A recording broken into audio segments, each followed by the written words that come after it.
గోదావరి యాసలో యువకుడు ఆవేదనతో కూడిన ప్రశ్నించిన వీడియో వైరల్ అయింది. కేవలం ఆ ఒక్కడే కాదు, చాలా మంది యువత కూటమి సర్కార్ తీరుపై ఇదే రకంగా మండిపడుతున్నారు. చంద్రబాబు వచ్చినా పెట్టుబడుల రాక ఏకంగా 99 పైసలకే ఎకరం ఇవ్వాల్సిన దుస్థితి దాపరించిందని విమర్శలు వెల్లువెత్తుతున్నాయి. వైజాగ్లో టీసీఎస్ కు 21.16 ఎకరాలు, ఉడ్సా అనే సంస్థకు 60 ఎకరాలు కేవలం 99 పైసలకే అప్పగించడంపై ప్రతిపక్షాలు దుమ్మెత్తిపోస్తున్నాయి. ఇది భూముల దోపిడీ కాదా అని నిలదీస్తున్నారు. వేల కోట్ల విలువైన భూముల్ని నామమాత్రపు ధరకు కట్టబెట్టడం వెనుక ఆంతర్యం ఏంటని ప్రశ్నిస్తున్నాయి.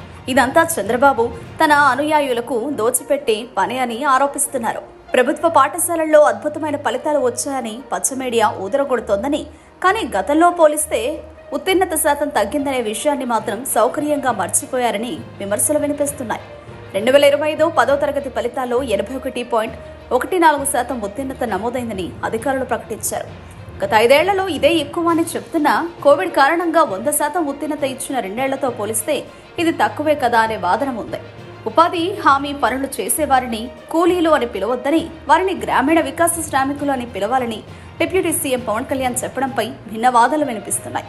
పేరు మార్చినంత మాత్రాన వారి కష్టాలు తీరిపోతాయా అని కొందరు ప్రశ్నిస్తున్నారు.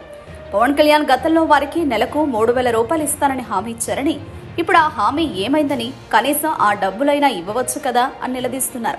కేవలం పేర్లు మార్చడం కాదని, వారికి కనీస వేతనం సౌకర్యాలు కల్పించాలని డిమాండ్ చేస్తున్నారు. సీజ్ ద షిప్ అంటూ గతంలో పెద్ద హంగామా చేసిన పవన్ కళ్యాణ్ ఇటీవల ఓ మంత్రి వియ్యంకుడు రేషన్ బియ్యాన్ని అక్రమంగా రవాణా చేస్తుంటే ఎందుకు అడ్డుకోలేదని విమర్శలు వెల్లువెత్తుతున్నాయి. కాకినాడ పోర్టులో రేషన్ బియ్యం అక్రమ రవాణాపై పవన్ గతంలో తీవ్రంగా స్పందించారు. అయితే ఇదే వ్యవహారంలో ఓ మంత్రి బంధువు జోక్యం చేసుకున్న పవన్ మౌనంగా ఉండడంపై అనుమానాలు వ్యక్తం చేస్తున్నారు. మొత్తం మీద చూసుకుంటే కూటమి ప్రభుత్వ పాలనపై యువతతో పాటు వివిధ వర్గాల ప్రజల నుండి తీవ్ర విమర్శలు వస్తున్నాయి. హామీలు ఆచరణకు పొంతన లేదని, తమ సమస్యలు పట్టించుకోవడం లేదని, కేవలం తమ వర్గాలకే ప్రాధాన్యత ఇస్తున్నారని ఆరోపణలు వినిపిస్తున్నాయి. ఈ విమర్శలు సగా రాబోయే రోజుల్లో మరింత పెరిగే అవకాశం కనిపిస్తోంది. అందరూ నమస్కారం అండి. నేనండి కొత్తగా కంపెనీ పెట్టు రూపాయికే ఎకరం పట్టు టీవీ నుండి పలవనేరు పరశురాముని మాట్లాడుతున్నా అండి. ఇక మా పక్కింటి రాజుగాడి మేడలో మెరుస్తుంది బంగారపు గొలుసు. ఈ రోజు మనం డిస్కస్ చేద్దాం కూటమి ప్రభుత్వంపై ఎలా ఉందో ఆంధ్రుల పలుసు. ఇక 10వ తరగతి పరీక్షల్లో అద్భుతమైన రిజల్ట్స్ వచ్చాయంటూ పచ్చ మీడియా చెప్పే ప్రవచనాలు మరి గత ఏడాదితో పోలిస్తే ఈ ఏడాదిలో తగ్గిన 5% ఉత్తీర్ణత ఫలితాలు. అంటే అది ఇక ఉపాధి నేతల్ని కూలీలంటూ సంబోధించడం నచ్చలేదంట మన పవర్ రేంజర్ అన్నకి. మరి అంతే ప్రేమతో ఆ ఉపాధి నేస్తం పథకం కింద రావాల్సిన 3,000 వేతనం సకాలంలో అందించి అండగా నించోవచ్చు కదా వాళ్ళకి. ఇక ఆనాడు సీజ్ ద సిప్ అంటూ పెద్ద పెద్దోళ్ళంతా చేశారు పొలిటికల్ డ్రామాలు. ఇక ఈనాడు వేలకు వేల టన్నుల రేషన్ బియ్యం ఎగుమతులకి ఓ కీలక మంత్రి వియ్యంకుడి మంతనాలు. అన్న రూల్స్ పెడతారు, ఆయన ఫాలో అవ్వరు, కానీ మనం ఫాలో అవ్వాలి.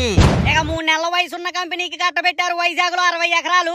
మరి 2 ఏళ్ల వ్యవధిలో ఆ కంపెనీ కల్పిస్తాన్న ఉద్యోగాలు కల్పించకపోతే ఏం చేస్తారో పాలి ప్రజలకు వివరించొచ్చు కదా మీరు ఎట్టిన కండిషన్లు. ఎన్నికల ముందు బాబోర్ వస్తే కంపెనీల మీద కంపెనీలు వస్తాయంటూ ఇచ్చారు ఎలివేషన్స్.